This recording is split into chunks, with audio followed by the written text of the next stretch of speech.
Ceux qui sèment avec l'âme moissonneront avec chant d'allégresse, car le Dieu que nous servons est le Dieu qui garde l'alliance. Il n'est pas un généraliste, mais un spécialiste dans le domaine, car il ne suit pas les larmes, mais il sèche les larmes. Alors réjouis-toi, bien-aimé dans le Seigneur, car ce ne sont pas de tes propres moyens, mais remercie Dieu de t'avoir localisé, car tu as su reconnaître la saison de sémence. C'est pourquoi tu ne rateras pas la saison de la récolte. Comme Isaac a sémé à Essek et à Sitna, mais il a moissonné à Rehoboth. Donc n'abandonne pas et ne quitte pas le processus, car le manteau ne se trouve pas à Jéricho.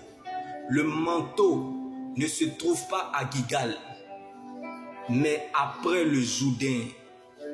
Donc il ne faut pas abandonner la promesse comme Élisée, mais il faut accepter le processus en te laissant conduire par celui qui a décidé de diriger ton existence, est en train de te faire passer sur un chemin d'où tu ne verras pas seulement le bout du tunnel, mais tu sortiras vainqueur du tunnel de la transformation pour que le monde te déguste sans modération. Comme Élie a utilisé, bien-aimé, de la farine, alléluia, en transformant une soupe du poison amer en une soupe bonne à manger. Donc, le problème, ce n'était pas l'empoisonneur, mais le lieu où l'empoisonné se trouve.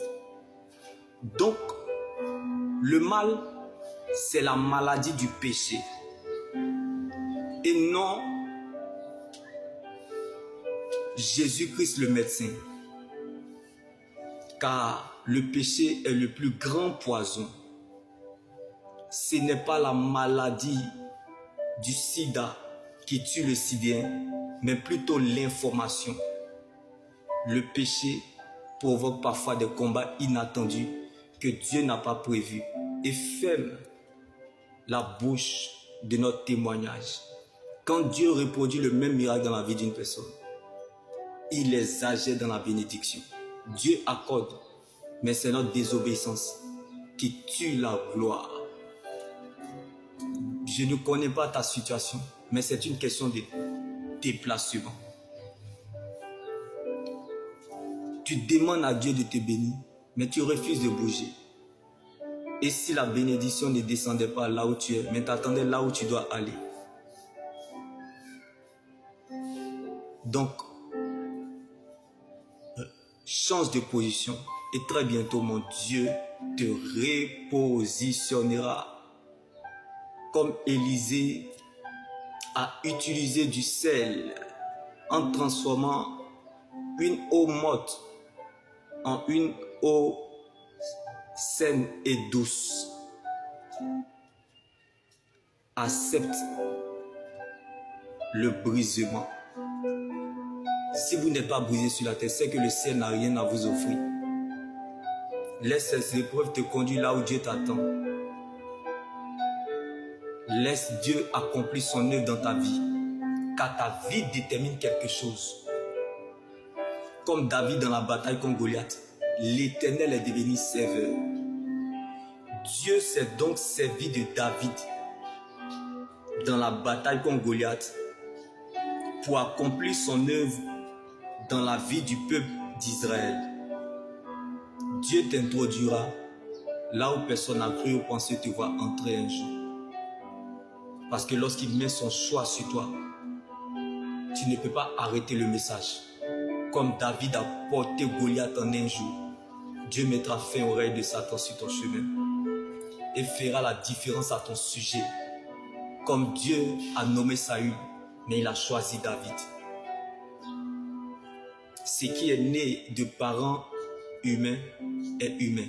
Ce qui est né de l'esprit est esprit. Donc, il y a homme de Dieu et il y a homme fait de Dieu. Comme Dieu a nommé Saül, il a choisi David. Il y a serviteurs de Dieu et il y a des gens que Dieu se sert d'eux pour accomplir son œuvre.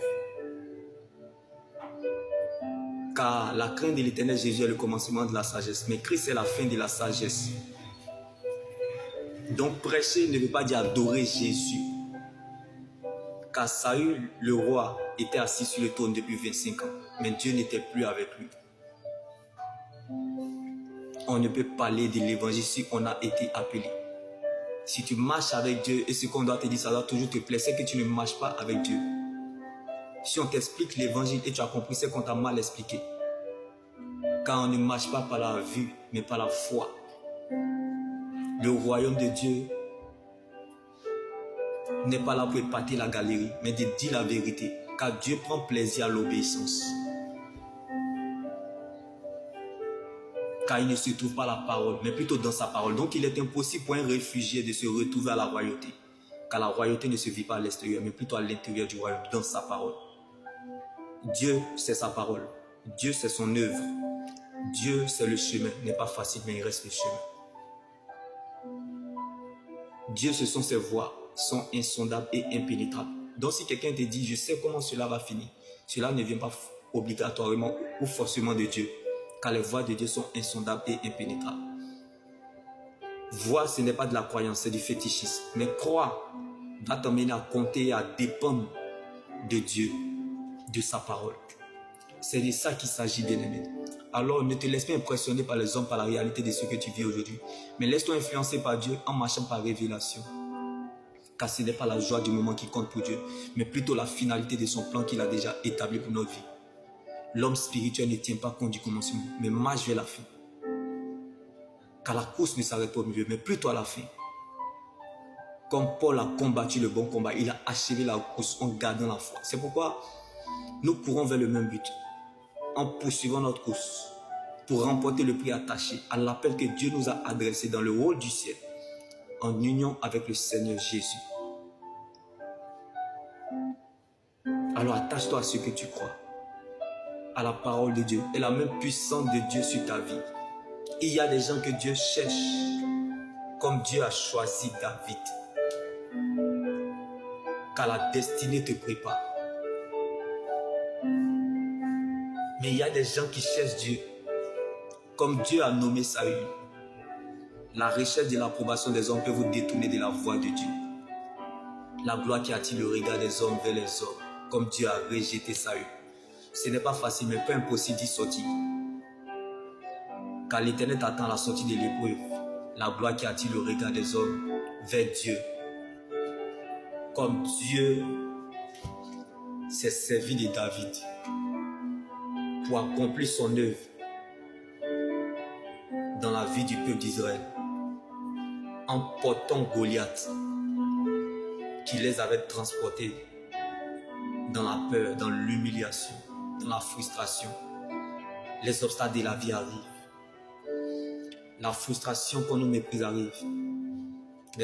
La peur qu'on nous insulte arrive. Mais nous ne regardons pas à cela, car le seul regard dont nous avons besoin est le Seigneur Jésus. Mettons donc les caméras sur Jésus. Ayons toujours les regards fixés sur ce que Dieu veut pour nous, tout en considérant toujours en priorité la façon dont Dieu nous connaît et ce que le ciel attend de nous. C'est ce qui donnera le goût à la sauce de notre destinée. Car le miracle ne viendra pas là où l'on attend, là où l'on le provoque, par notre connexion avec Dieu.